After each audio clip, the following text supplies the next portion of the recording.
14. Fíjese, y no terminamos los últimos versos, que yo pensé que continuaban más versos, y no los terminamos, ya mismo entramos, ya entramos.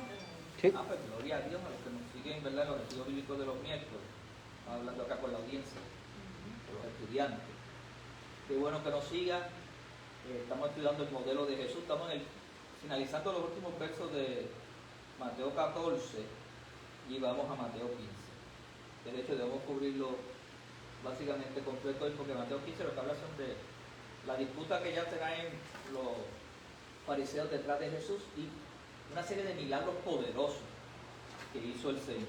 Pero fíjense que dice ahí, terminada la travesía, vinieron a tierra de Genezaret, y cuando le conocieron los hombres de aquel lugar, enviaron noticias por toda aquella tierra alrededor, y trajeron a él todos los enfermos. Genezaret era una tierra, un lugar bien pequeñito, como si tú dijeras el campo de San Juan, unos pocos kilómetros, pero muy conocida, muy dinámica, de mucha población. Y llegaron allí y trajeron a todos los enfermos, fíjate que no fueron selectivos, y regaron la voz y llamaron, y le rogaban que les dejase tocar solamente el borde de su matriz, de su manto, perdón. Y todos los que le tocaron quedaron ¿qué? Quedaron sanos, todos. O sea, ellos le trajeron todos los enfermos y todos se fueron ¿qué? Sanos. Y allí la gente creyó. Y estamos viendo que comenzamos viendo las parábolas, las enseñanzas de parábolas y las discusiones entre los fariseos, ¿verdad? Y los que perseguían al Señor. Y ahorita volvimos a otra. Pero hemos visto una serie de milagros poderosos. Jesús caminando sobre las aguas, Jesús multiplicando panes y peces, Jesús sanando enfermos, pero de toda enfermedad nada era imposible. Y miren cómo se sanaron en esta ocasión. Se sanaron porque le rogaban que les dejase tocar solamente el borde de su manto. La fama de Jesús y la publicación de Jesús, de su ministerio, de su vida, se había comunicado tanto que la gente ya sabía que donde llegaba Jesús, algo grande iba a ocurrir. Y la fe se había desarrollado tan poderosa que ellos, oyendo la palabra, se sanaban. Jesús le ponía las manos, se sanaban. Jesús, algunos decían, di la palabra y mi criado sanará. Y ahora llegaron al nivel que si les rogaban que le dejase acercarse para tocar la vestidura. ¿Y qué parte querían tocar ellos? Que les hacen tocar solamente el borde del manto. El borde de la vestidura de un judío está descrito en Números capítulo 15, el verso 38 y 39. En cada esquina del vestido había una especie de porla. Cada una de ellas estaba realizada o realzada con un hilo de color azul conspicuo, simbolizando el origen celestial de los mandamientos. O sea que el judío, y más los que ministraban, tenían ropas muy sacerdotales, o las que usaban los levitas, o sea, algo que los distinguía ministerial. Y entonces la gente tocaba una de esas puntas, era lo que ellos querían tocar. Y los que fueron allí tocaron, se sanaron. O sea que Jesús no tuvo que hacer ni una oración, no tuvo que hacer una administración especial. La fe de la gente. Por eso que a veces hay cosas que nosotros no lo podemos poner muy técnico, hermano. No es que tampoco entramos en un desorden, pero la fe es algo que es bien amplio. Y hay gente que usted va a ver en un servicio que van a estar sentados y ahí se van a sanar o se van a salvar. O algo va a pasar en su vida. Y hay otros que van a ver por aquí, su fe se va a activar. Yo me acuerdo hace muchos años que una persona, ¿chequearon que se estaba viendo? Sí, una persona tenía intentos suicida, estaba bien desesperado, sus negocios estaban yendo mal y cayó en una terrible depresión. Y se sentó en su cuarto, se encerró y dijo a planificar cómo se iba a quitar la vida. Y en lo que estaba planificando varios pensamientos, encendió la televisión. Y usted sabe que antes salía el programa pastor a las 9 de la noche, de predicación, no me acuerdo del nombre, pero el ejército de la fe. Sí, y entonces salía y él estaba predicando y entonces ese día él estaba dentro de su, yo voy a decirlo de forma jocosa, dentro de sus ocurrencias o locuras. Era un mensaje donde él se puso un pamper. Eso causó sensación, muchos lo alabaron, otros lo criticaron. Pero hubo grandes testimonios, porque la fe es algo que tú no la puedes poner en una camisa de fuerza. Ese hombre, planificando quitarse la vida, aquello le llamó la atención. Lo primero que hizo fue que le llamó la atención. ¿Qué pastor loco es esto? Pero lo segundo fue que le empezó a sacar carcajadas, a reírse porque daba gracia. Pero entre carcajada y carcajada, y entre el drama, la forma que lo dramatizaba el pastor, que metía palabra y jocosidad, logró llegar al corazón de ese hombre. Y se quedó entonces al otro día de hombre. ¿Y a qué hora es esto? Porque decían que mañana se arrepentía, pues lo volví a ver al otro día, al mediodía que salía, y lo veía por la noche. Y estuvo así una semana, hasta que le dio su corazón a Cristo. Para dar testimonio de que, viendo esa ocurrencia, por eso digo que las cosas de la fe, mira, yo no me atrevo a ponerle, por eso yo aprendí con Jesús. Jesús le decía a la gente, pero conforme a tu fe, será hecho. Hágase conforme a tu crees. Y este milagro ocurrió de una manera poderosa ahí, porque ellos le creyeron al Señor. Ahora, yendo al capítulo 15, un poquito por ahí, yendo al capítulo 15, comienza una discusión entre un grupo de fariseos que parece que los enviaron para mortificar. Y voy a leer los versos, ahorita los estudiamos en profundidad. Dice: entonces se acercaron a Jesús ciertos escribas y fariseos de Jerusalén. ¿Ves? Escribas y fariseos, una combinación, parece que era un grupo elite. Porque los discípulos quebrantaban la tradición de los ancianos. Esa era la pregunta que yo hacía: ¿por qué estos discípulos quebrantan la tradición de los ancianos? Ellos fueron específicos en citar a los ancianos. ¿Por qué no se lavan las manos cuando comen pan? Respondiendo él les dijo: porque también vosotros quebrantáis el mandamiento. Hace otra pregunta el Señor: ¿por qué también vosotros quebrantáis el mandamiento de Dios por vuestra tradición? ¿Por qué ustedes lo hacen? Usando tradiciones. Porque Dios mandó diciendo: honra a tu padre y a tu madre, y el que maldiga al padre o a la madre muera irremisiblemente. Pero vosotros decís: cualquiera que diga a su padre o a su madre es mi ofrenda a Dios, todo aquello con que pudiera ayudarte, ya no ha de honrar a su padre o a su madre. Así habéis invalidado el mandamiento de Dios por vuestra tradición. Ok, vamos a analizar un poco. Este grupo que vino a mortificar a Jesús en esta ocasión era un grupo elite, era un grupo experimentado que lo enviaron. Fíjense que hicieron escogido entre los escribas, que eran los que interpretaban, ¿verdad?, la ley, eran personas doctores en la ley, y los fariseos, que eran los líderes religiosos que se encargaban de haber estado detrás de Jesús constantemente. Se organizaron para seguir levantando el expediente y llevar acusaciones más directas. Estaban redactando, como yo le he estado diciendo ya en otras ocasiones, todo el pliego acusatorio, preparando la acusación formal. Ya estaban formalizando de cómo iba a ser ese pliego acusatorio para radicarle los cargos en el momento que así fuera, que fue lo que hizo Caifás más adelante. Entonces, el punto es el siguiente: ellos toman una situación que había estado ocurriendo en esos días. Tenían los discípulos hambre y venían y comían libremente, pero no piensen que era que tenían las manos sucias o comían con las manos sucias o que era algo antihigiénico. No, es que había una ceremonia que hacían cuando iban a comer en cierto momento y cuando era grupal. Entonces ellos querían aplicarle esa ceremonia. Los judíos tenían ceremonia para todo, sin ofender a mis hermanos católicos.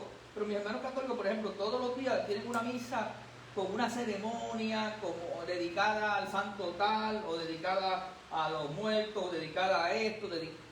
Son ceremoniales. Pues estos judíos tenían ese mismo estilo de ceremonias para cada cosa y para cuando iban a hacer ciertos eventos. Entonces se lo querían imponer a todo el mundo. Entonces vienen y le dicen a Jesús, ¿por qué tus discípulos quebrantan la tradición de los ancianos?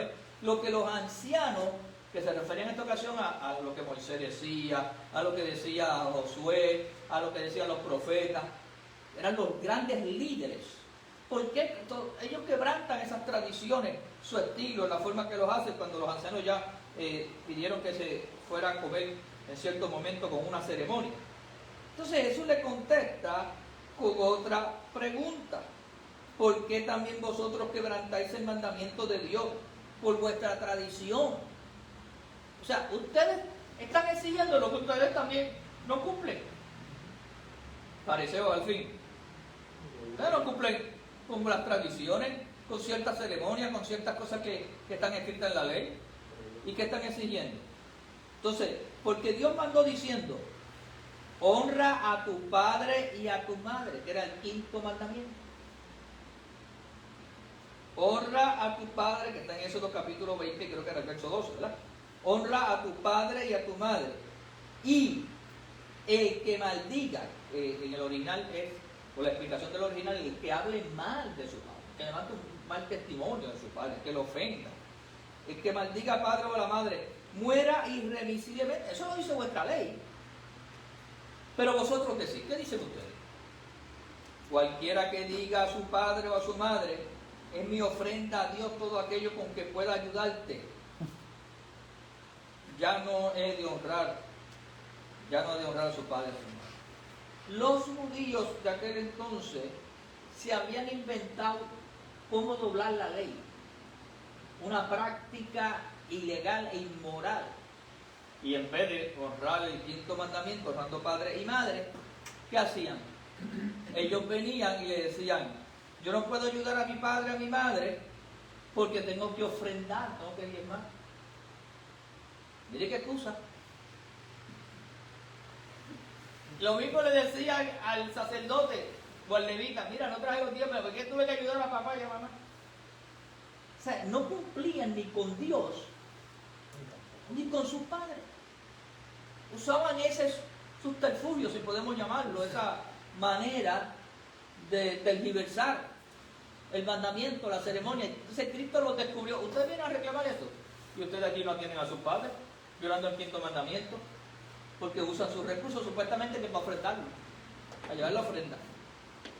Y a mí no me engaña, porque yo llevo la ofrenda. Entonces Jesús los descubrió con ese elemento. Le dijo, ya no han de honrar a su padre o a su madre, así habéis invalidado el mandamiento de Dios por vuestra tradición. Hipócrita. Bien profetizó de vosotros Isaías cuando dijo, este pueblo de labios me honra, citando el libro de Isaías, de la Septuaginta, mas su corazón está lejos de mí, pues en vano me honran, enseñando como doctrina mandamientos de Dios. Y los descubrió ahí y lo sacó de circulación. Luego dice, llamando a la multitud le dijo, oíd y entended, no lo que entra en la boca contamina al hombre. No las cosas materiales, no es el alimento lo que realmente contamina al hombre. Podríamos entrar en una clase de biología o de ciencias naturales y sabemos que hay cosas, alimentos que no son buenos para algunas personas o para todos, ¿verdad? Pero en esencia está hablando de la contaminación del alma, de una contaminación moral, de una contaminación de la conducta. Le dice, no es lo que entra en la boca lo que contamina al hombre, más lo que sale de la boca. Porque lo que sale de la boca sale del corazón. Porque de la abundancia del corazón habla la boca. Es del interior, sale de la parte moral, del comportamiento, de la parte espiritual. Esto contamina al hombre. Jesús está estableciéndolo así. Entonces, acercándose a sus discípulos, le dijeron, ¿sabe que los fariseos se ofendieron cuando oyeron esta palabra? Como si eso a Jesús le robara el sueño, le iba a dormir esa noche. Porque tú sabes, estos incircuncisos que lo que están es destruyendo la moral de un pueblo con sus doctrinas falsas e incorrectas. Entonces Jesús le dijo, pero respondió el Señor y dijo, toda planta que no plantó mi Padre Celestial será desarraigada. O sea, Dios no está a favor de él. Mi Padre no está a favor. Y esta gente tiene los días contados. De hecho, Jesús vino, en cierta manera, aunque todavía prevalece, con algunas modificaciones grandes, pero vino a desautorizar el fariseísmo. De hecho, yo a lo mejor me equivoqué en este argumento, pero yo sé que está el judaísmo, pero yo no lo digo que se llamen fariseos ni que se llamen ahora. Jesús cambió parte, claro, siguieron con muchas de sus tradiciones, no todas, pero siguieron con algunas de ellas. Entonces, toda planta que no plantó mi Padre Celestial será desarraigada. Dejadlo, son ciegos, guías de ciegos. Y si el ciego guiara al ciego, ambos caerán ¿dónde? En el hoyo. Mi querido hermano, Sam, póngale el cabecito. Se está oyendo, pero es a pulmón. Gloria, ahora va a mejorar cuando lo oiga. Y dice, dejadlo, son ciegos, guías de ciegos, y el ciego que guiare al ciego, ambos caerán en el hoyo. Ambos caerán en el hoyo. Y respondió Pedro, le dijo, explícanos esta parábola. Jesús dijo, también vosotros sois aún sin entendimiento.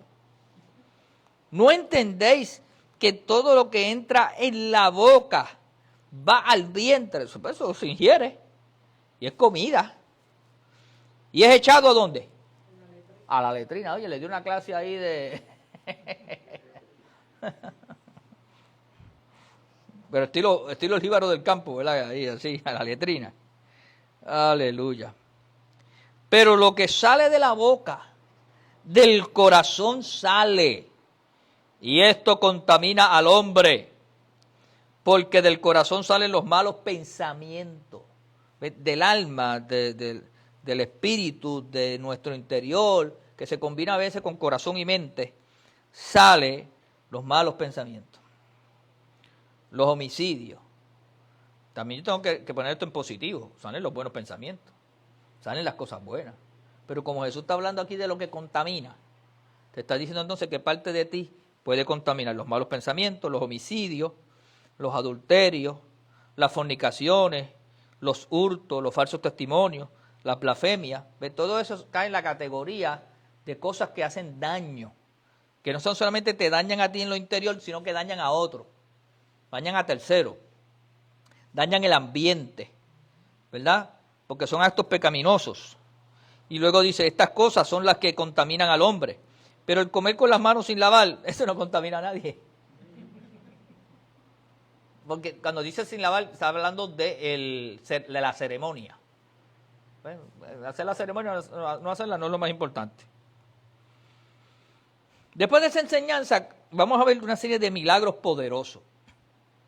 Señor haciendo milagros, ministrando, y la gente recibiendo milagros, como estoy diciendo, cada uno recibiéndolo conforme a su fe, o al nivel de fe que tenga, o la manera que está usando su fe. Ya vimos gente que tocando el borde de la ropa se sanaron, y se sanaron todos. ¡Wow! Saliendo Jesús de allí, se fue a la región de Tiro y Sidón, y aquí una mujer cananea, una mujer gentil.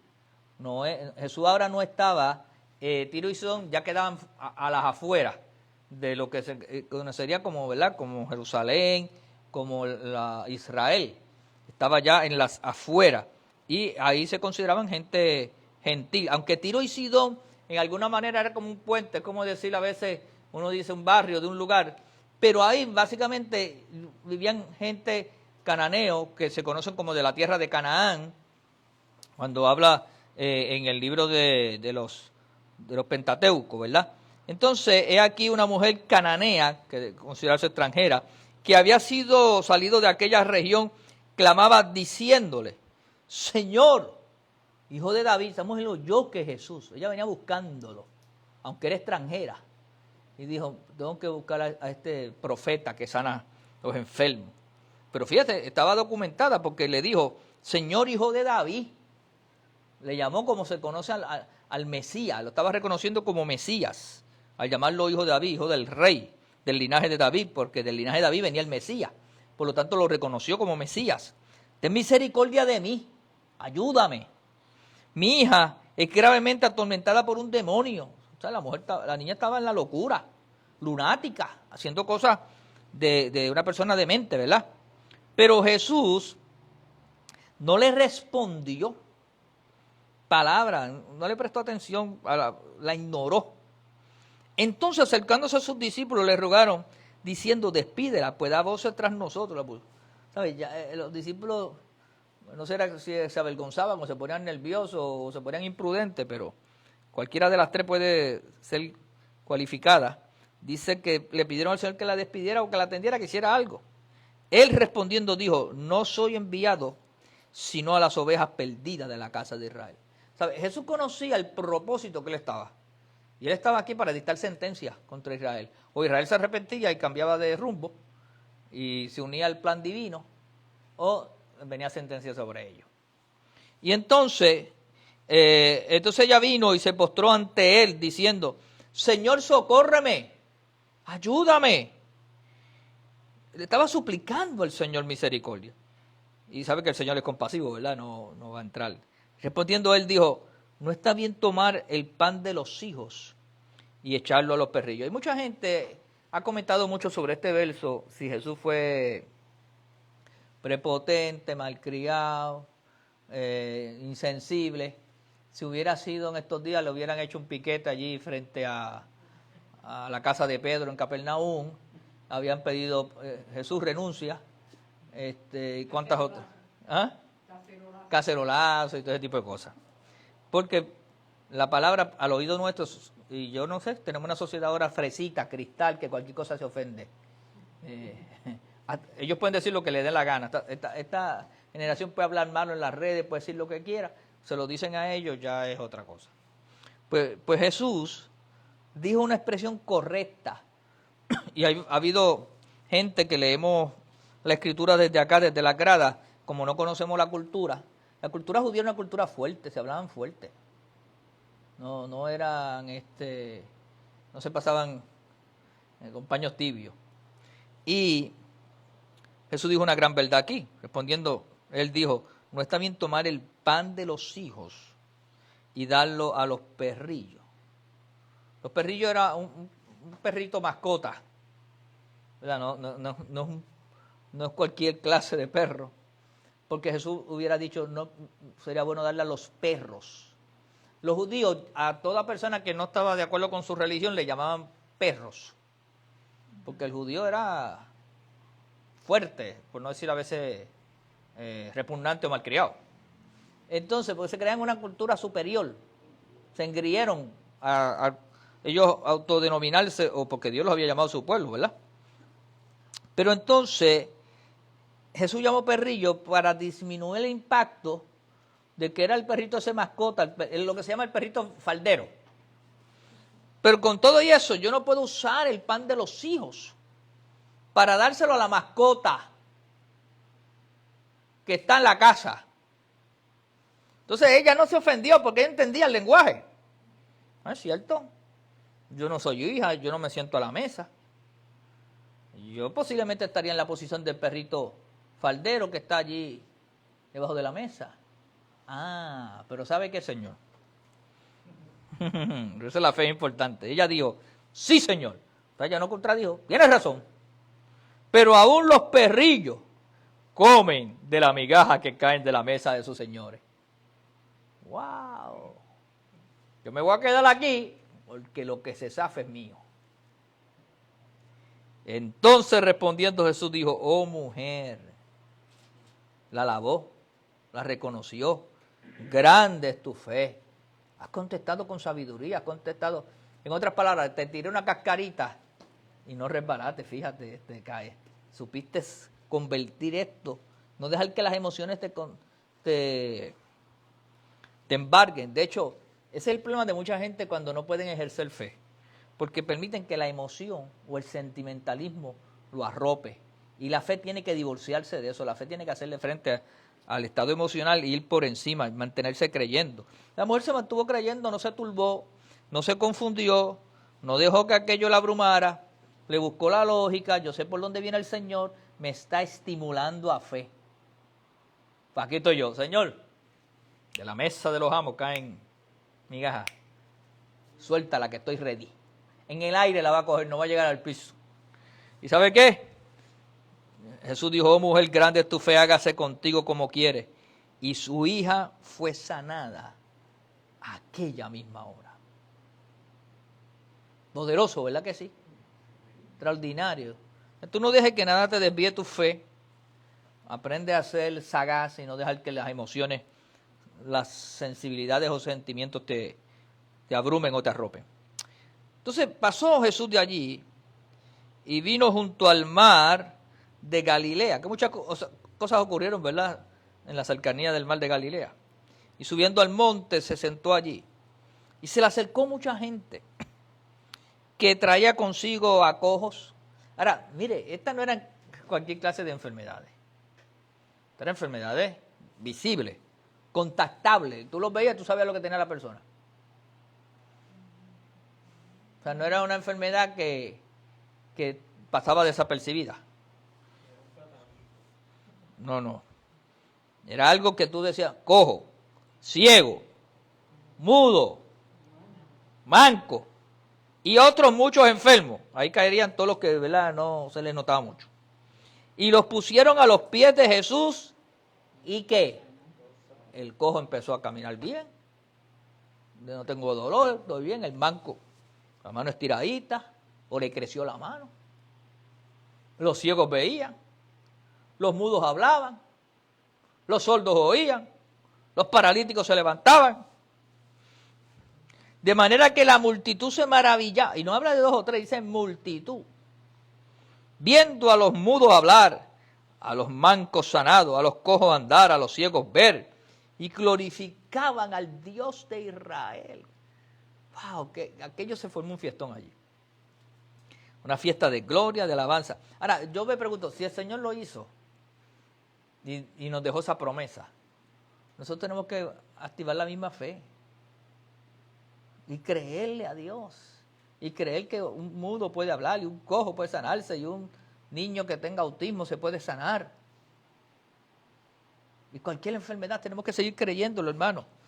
Amén. Y elevar nuestro nivel de fe. Y Jesús, llamando a sus discípulos, dijo, tengo compasión de la gente. Estaba allí la multitud. Porque ya hace 3 días que... Oye, el culto duró 3 días. Fue una conferencia de esa de 3 días. Se quedaron allí en la conferencia. Bueno, sanando, así que seguían trayendo enfermos y Jesús predicando y sanando. Bueno, aquello era algo sumamente poderoso. Y no tienen que comer. Y enviarlos en ayuna no quiero. No sea que se desmayen en el camino. Jesús demostró ahí misericordia, compasión, sensibilidad.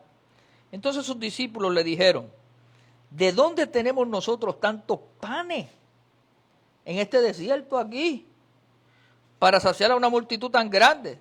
Menos mal que esta vez no se pusieron a sumar y a gestarle cuántos chavos necesitaban, como hace unas semanas atrás había ocurrido el milagro donde 5,000, ¿verdad?, hombres, sin contar mujeres y niños, habían sido alimentados. Ahora, yo me pregunto algo. Y debemos nosotros autorretratarnos aquí. Bendita sea la mosca esta. O mosca o mosquito, no sé lo que es. O ha ido creciendo porque empezó chiquito y... ¿verdad? Se volvió grande. Uno tiene que analizar el punto de que hace una semana Jesús había multiplicado a una multitud más grande. Le había dado de comer. Y esta gente... Ni siquiera se pusieron a hablar entre ellos y decir, bueno, Señor, tú lo hiciste ya una vez, ¿lo puedes volver a repetir? Yo tengo panes y peces, vamos a orar. Nadie tuvo ese atrevimiento. Volvieron a pensar cómo lo vamos a hacer. Hayan visto milagros poderosos, gente sanándose. O sea, ¿sabes? Yo creo que mi nivel de fe ahí estaría. A yo mismo haber cogido los panes y los peces, empezar a orar allí, aunque sea que después el Señor tuviera que venir a darme la mano como a Pedro, que pues, Pedro por lo menos se tiró al agua con Jesús. Los otros estaban temblando de miedo. Tú sabes. Pero Jesús le dijo, ¿cuántos panes tenéis? Y ellos dijeron, 7 y unos pocos pececillos. Estos eran como sardinas. Y mandó a la multitud que se recostase en tierra. Volvió a usar el mismo método. de organizar el sistema, ¿verdad? Y tomando los 7 panes y los peces, dio gracias, los partió y dio a sus discípulos. Y los discípulos a la multitud, por lo menos aprendieron a servir.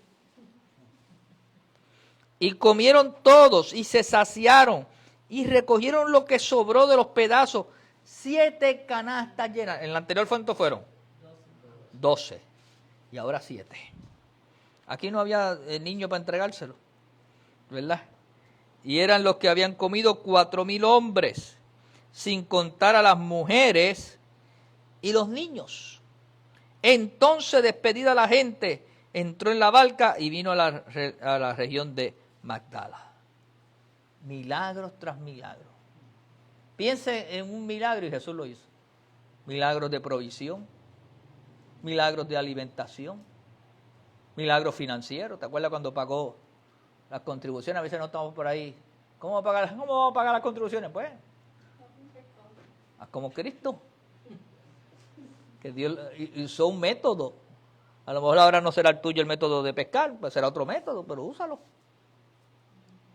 Sanó a los extranjeros, sanó a los discípulos, sanó sanarle la suegra a Pedro. Eso fue lo único que Pedro no le perdonó a Jesús, que le haya sanado la suegra. Poderoso es Dios, ¿verdad que sí? Amén. Que damos gracias por su palabra. Seguimos estudiando el modelo de Jesús. Lo que yo quiero con estas enseñanzas es que tú aprendas a vivir a la altura de como el Señor nos enseñó a vivir y a usar esa fe poderosamente. Padre, te doy gracias por esta palabra. Bendigo a los que nos han seguido en las redes también, los hermanos aquí presentes. Te pido, mi Jesús, que la gente agarre esta palabra y que la ponga en práctica y sean edificados poderosamente y se llenen del entendimiento y la iluminación de la misma. Por Cristo Jesús lo pedimos. Que damos gracias, gloria y honra en Jesús, nuestro Señor. Amén, amén. Gracias por su sintonía. Comparta el video, vuelva a verlo, estudie con nosotros la palabra. Ahí están todos los que hemos estudiado de Mateo. Puede ir a los 14 enseñanzas. Son un poquito más porque hay capítulos que estamos 2 y 3 miércoles, pero debe haber como 20 enseñanzas ahí. La iglesia, los hermanos que ofrendamos, lo hacemos a través de la ATH móvil como CFC Fe y Gracia. Lo puede hacer a través de la ATH móvil o entrando a nuestra página de la Iglesia Fe y Gracia de Bayamón, Centro de la Familia Cristiana, y ahí tiene otras formas y maneras. Sean más que bendecidos, paz y gozo. Nos vemos el domingo. Bendiciones.